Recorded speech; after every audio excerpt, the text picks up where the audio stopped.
Yeah, well, they put me out in a house that I like to call by Eastern European drug dealers. They can basically, in a very picturesque suburb, this brutalist concrete structure. And funnily enough, I went back and did $1 Billion Spy, and I stayed in the same place. This is, I mean, the devil you know sort of thing. But I used to ride my bicycle to work in the morning. It was an 18-kilometer journey, part of which I had to pass by the Budapest garbage dump.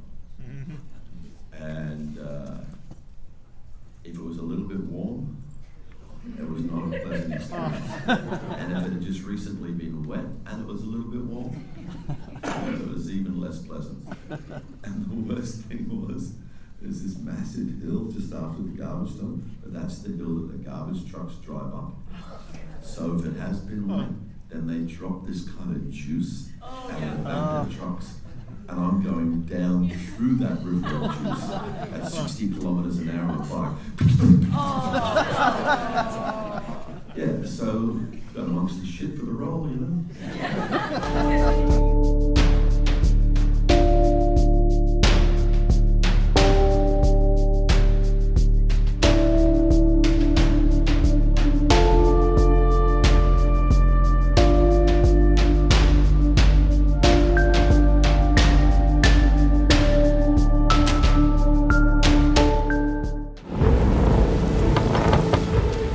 Justice Jackson?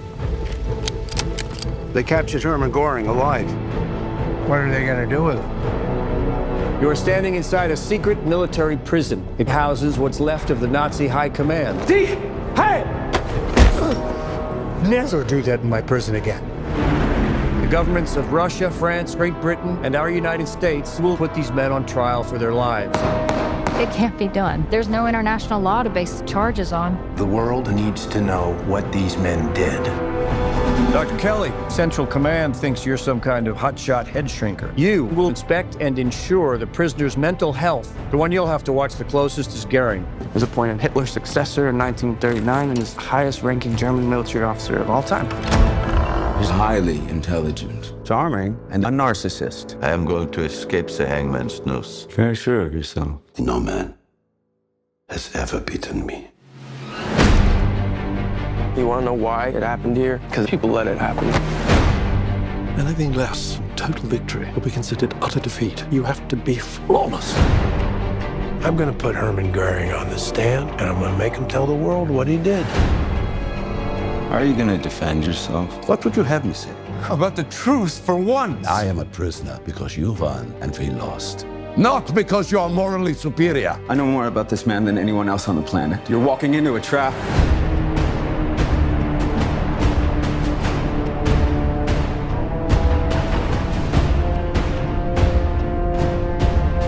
We are able to do away with domestic tyranny only when we make all men answerable to the law.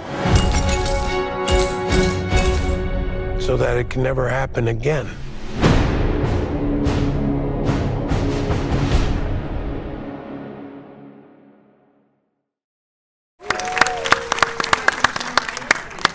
I'm so thrilled to be here to welcome you and other 250 other AMC theaters across the country that are also sold out, to bring today's guests to life.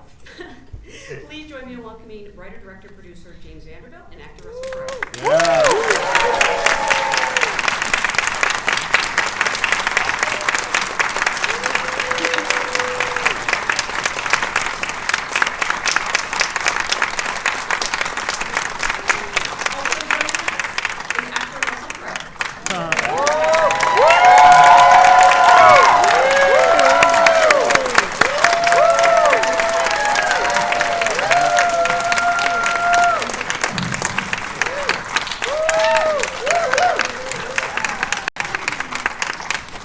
Thank you so much for being here. Say hi to everyone all around the country. 250 theaters sold out to see this movie. We opens November 7th, just as a reminder. Thank you. What sort of places? Really? What sort of places? Where? Oh, different AMC theaters. Where?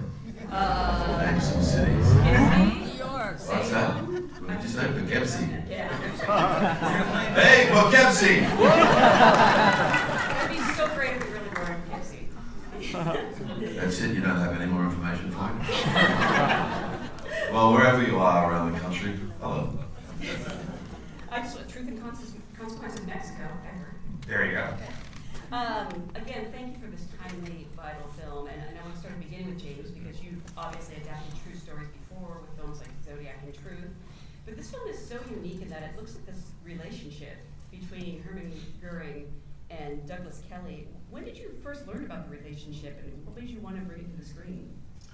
It was 13 years ago. It was Jack L. High, who wrote the book The Nazi and the Psychiatrist, had written a book proposal to try and sell it, and it was only 5 or 6 pages long. And it was the fastest I said yes to anything in my life. It was just there was so much just in there that I didn't know. I mean, I studied Nuremberg in American history in high school, and I thought I knew a lot more than I knew. I didn't know there were psychiatrists in World War II in the U.S. Army. I didn't know what happened to the Nazi High Command, who didn't kill themselves and how they were evaluated. So this whole story sort of immediately, I really want to explore that. I really want to be in that cell with those 2 men, and that was the beginning of it. Yeah, I felt guilty for not knowing so many parts of the story when I thought I did. Russell, what did you know or think you knew about the Nuremberg trials when this came your way? The engineer, can you turn my microphone up a little bit? It's rather imbalanced. I'm having to whisper. As opposed to. What did I what? What did you know or think you knew about this case when the script came your way?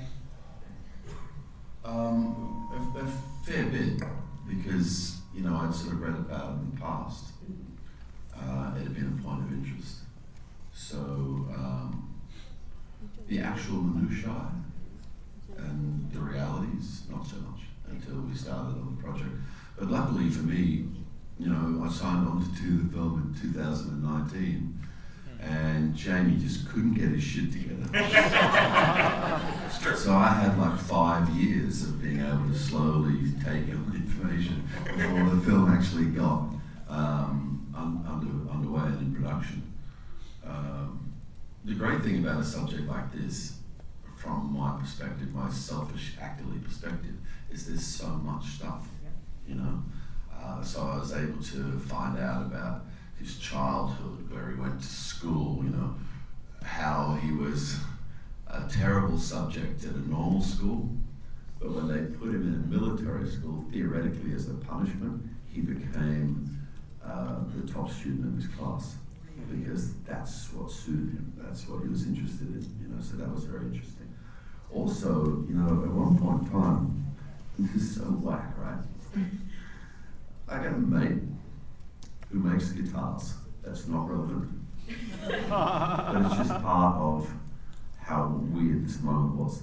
I had a mate who makes guitars, who lives near where my farm in Australia is.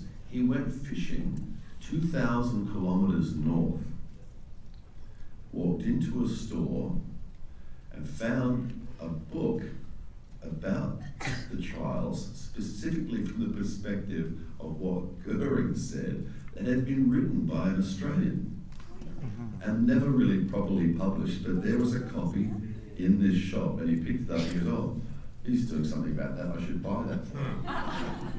And he gave it to me, and I said, what the hell is this? And it was incredible. It was this whole transcript of everything that Herman had said on the stand, sort of one typed out, but then also evaluated.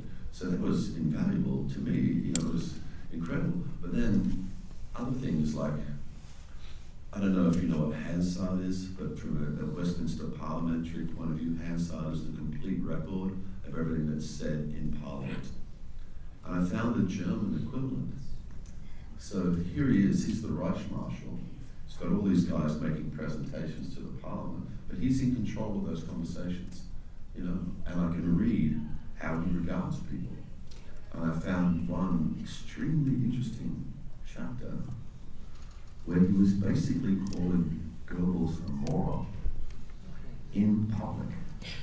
It gave me a fascinating insight to who he was. And all these things sort of happened, and then I don't know if you guys know about the incredible drug use of the Nazi regime, which, he was partly in control of, but the actual, the order for methamphetamines and stuff that went out prior to the first invasion through the forest of Belgium and stuff, the numbers are ridiculous. So it was a grand journey in regard of discovery. It was a long answer, wasn't it? Don't get your fucking money's worth. And James, he joked that you took a walk in that Russell stuck with you that whole time while you're waiting in the movie. He did. He absolutely did. And what did that mean to have for his talent as an actor, but to know that he stuck with the film for all these years? I mean, it meant everything, and your commitment to it, and your desire to play a part that's not an easy part to play, and to go to some pretty dark places. I remember right as we were in pre-production, you come to me and saying, you threw a nice sort of party, and then you said, I'm not going to be that social because I'm going to have to kind of pull back and just work on this and really figure Herman out. So it meant everything to me. That's what you want as a director. You want actors who will give that level of commitment and time, and this is an independent film. Sony Pictures Classics picked it up, which is amazing. Michael Barker and Tom Bernard believed in it, but as we were making it, it was an independent film, and money comes in, money falls out, and there were many times where Russell could have called up and said, look, I love you, good luck, but this isn't going to happen. And he never did that. He never wavered. And let me just say in return, I didn't know Jamie. I'm basing my decision purely on the quality of the script that I've read. But I know the person that's written this has got a wonderful mind, and I want to be next to that person. I want to, do the journey with a guy like that. But every single day, but all the different Nazis he's got to deal with, there was fucking Nazis everywhere. He still found time to come and see me every day, every single day, to come and have a little chat. What are we doing? And we've already chatted about these things, we've rehearsed these things, we've actually sort of reshaped a few things, and we kept doing that process. Never once did it get to the point where Jamie's like, oh, well, I've had enough, or I'm on a roll here, or whatever. It's like every single thing that was coming up, let's just look at this again to make sure we've pulled everything out of it that we need. So from my perspective as an actor, that's a brilliant situation to be in, and you start to feel that the conversations you're having are having a real effect on what it is that you're getting onto film. And it was a great film. I really liked it. There were some dark days with Herman. Sure. I probably should apologize to Richard Saperstein, because I had really big boots, these big heavy sort of Luftwaffe boots. And I did kick in a few garbage cans because it did get a bit dark. Yeah. But hey, that's just the cost. I'm actually very curious about that because, as an actor, when you have to go to these dark places, your body doesn't know the difference sometimes when you're putting it through trauma. I mean, do you have a way to sort of decompress at the end of the day or the end of a shoot? It's just rational thought. That's hard. Rational thought is hard. Well, one thing you don't want to do is try to decompress with a bottle of whiskey. I used to do that when I was a younger man. I learned the perils of that. You just got to think it through, because you do want to kind of unhook from yourself in a way, so you don't control yourself, or try and stop yourself, your instinct to stop yourself from sliding to a certain place, but you want to be in that place for certain moments, and then you just got to, the thing is, everything, like I'm saying, that process of discussing everything before you do it, that's the easiest way of getting back out of stuff, because you've really discussed it to go to that place, so you know what you're doing. You're not just, it's not free fall. Did you sort of isolate yourself in the cast? Because I spoke to them recently, and it sounds like they were having a blast. There was a Ferris wheel at their our hotel, yeah. Like they were riding Ferris wheels and having fun, and you were like suffering in your room, it sounds like. Yeah, well, they put me out in a house that I like to call by Eastern European drug dealers. They can basically, in a very picturesque suburb, this brutalist concrete structure. And funnily enough, I went back and did $1 Billion Spy, Yeah. and I stayed in the same place. It's just, I mean, the devil you know sort of thing. But I used to ride my bicycle to work in the morning. It was an 18-kilometer journey, part of which I had to pass by the Budapest garbage dump.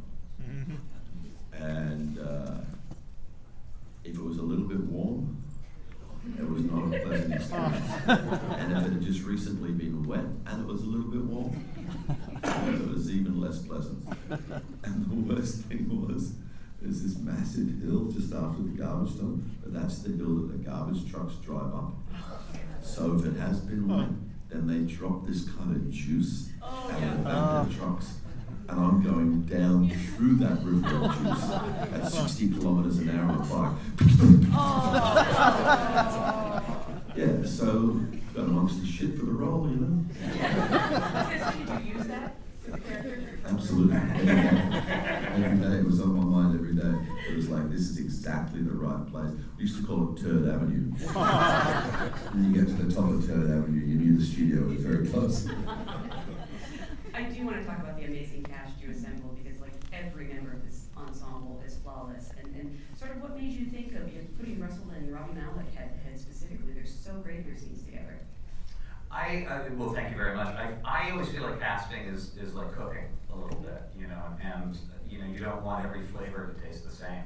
It's the mixture that kind of matters. And Rami, I've been an enormous fan of from Mr. Robot and Bohemian Rhapsody, and he has such an energy about him and a vibration that's different than Russell's. Is intense but different than Russell's, and so the idea of that combination sort of rubbing up against each other, and these two men who are very, very different men and are both trying to get something over on the other one, both sort of trying to con each other in a way, but then both end up connecting in a way and affecting each other in a way, in a way that they did not anticipate. That felt really delicious to me.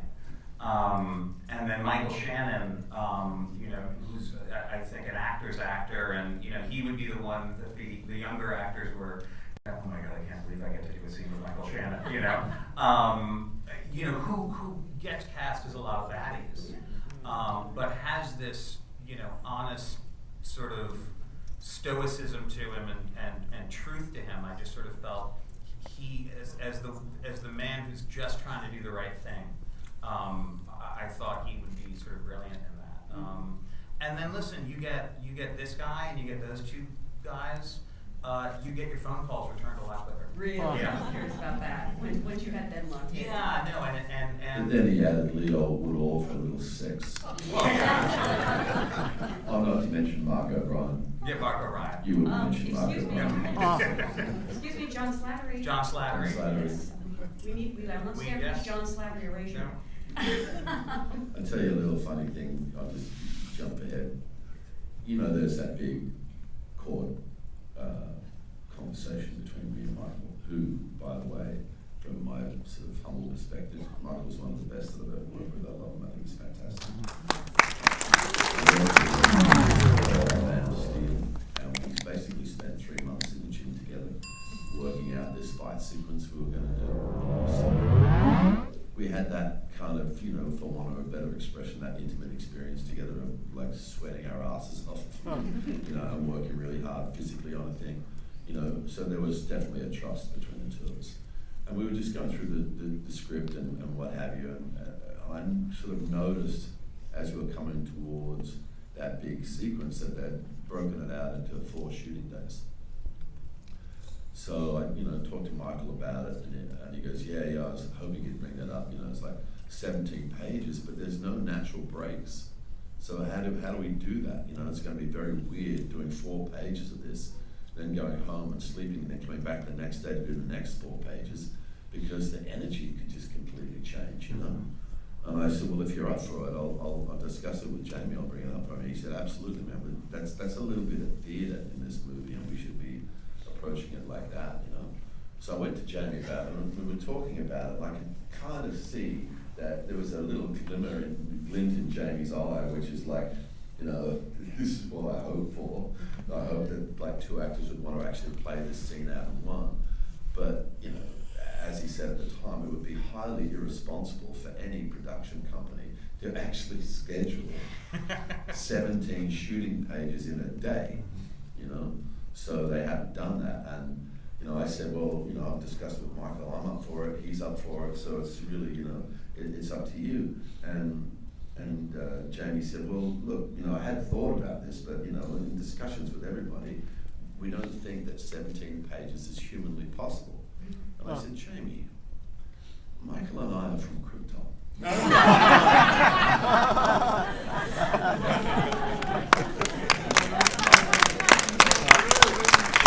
Did it in one day.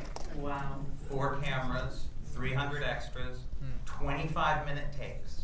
Wow. I've never seen that before on a movie set. I don't think I'll ever see that again on a movie set.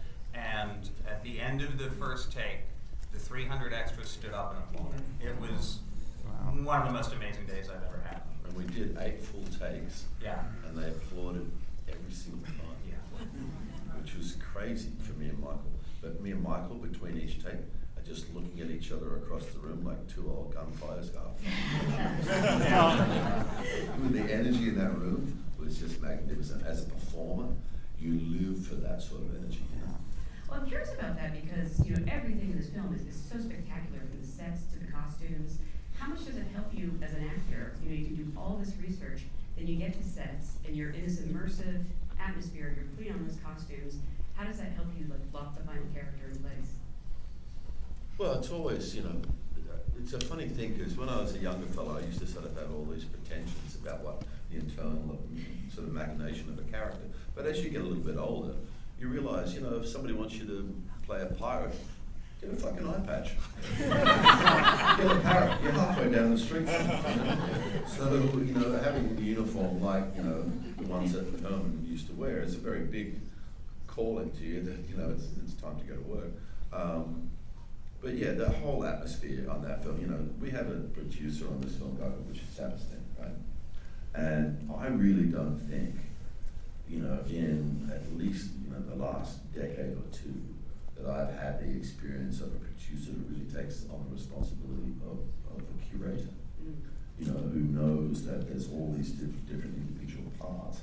It's like a sort of a, you know, a specialist mechanic. You know, you can do a combustion engine in an old Vauxhall Viva or whatever, but it's going to be very different from a combustion engine in a Ferrari, and you're going to have a little bit more detail at your fingertips. And I just felt that he placed everybody in the right situation.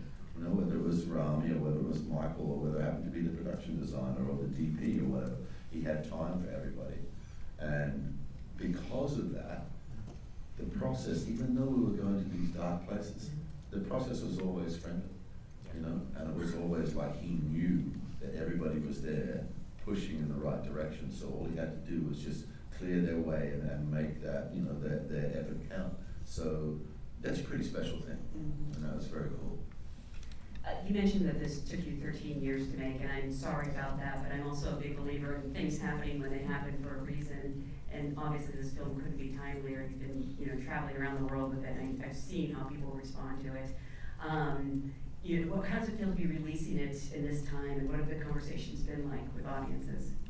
I mean, I'm just so happy it's coming out. First of all, 13 years is a long time, and you know, I love the conversations that are coming from audiences, and I love what people are taking away from it. And you know, when I first wrote it back then, I thought it was timely then, and I definitely feel it's timely now, and I think it's, you know, unfortunately probably going to be timely in the future. I also, you know, the movies I love are timeless. You know, this is about something that happened 80 years ago, in a moment where all of these nations came together and did the hard thing and chose justice over vengeance. And I think that's you know, an important lesson that you know, we never want to forget.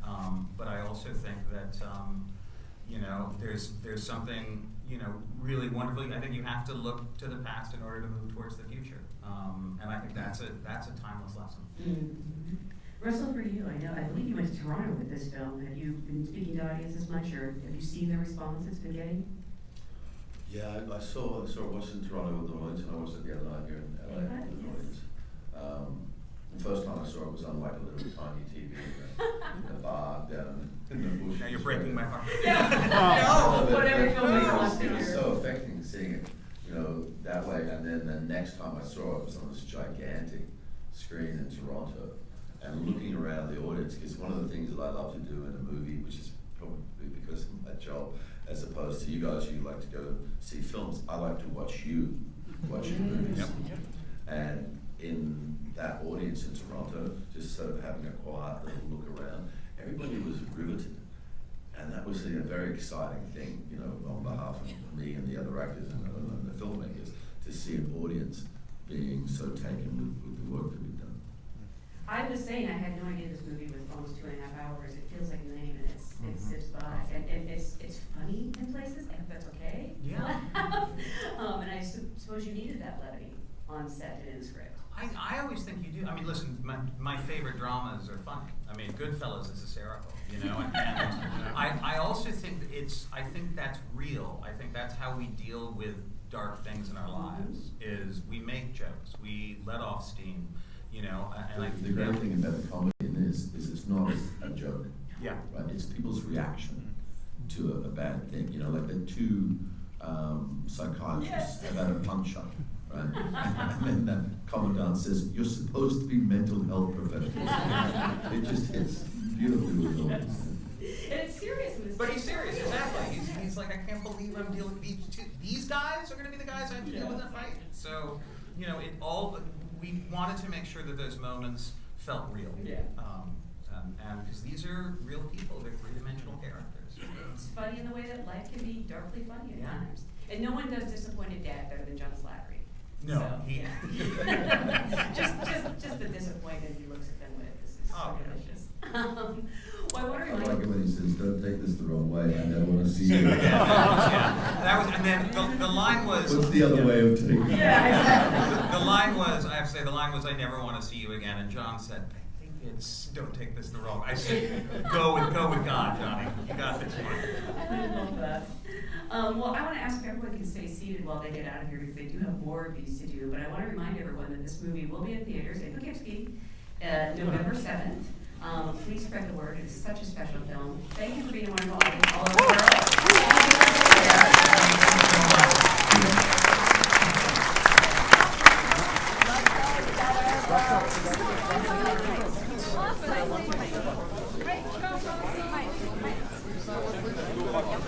Go back that way. Sorry. Go back that way. Go back that way. I'll see you, Brad. I'll see you.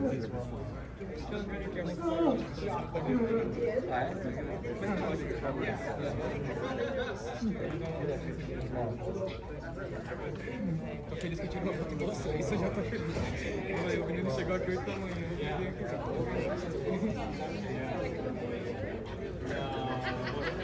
É de braço.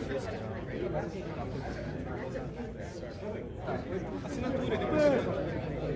Calma aí.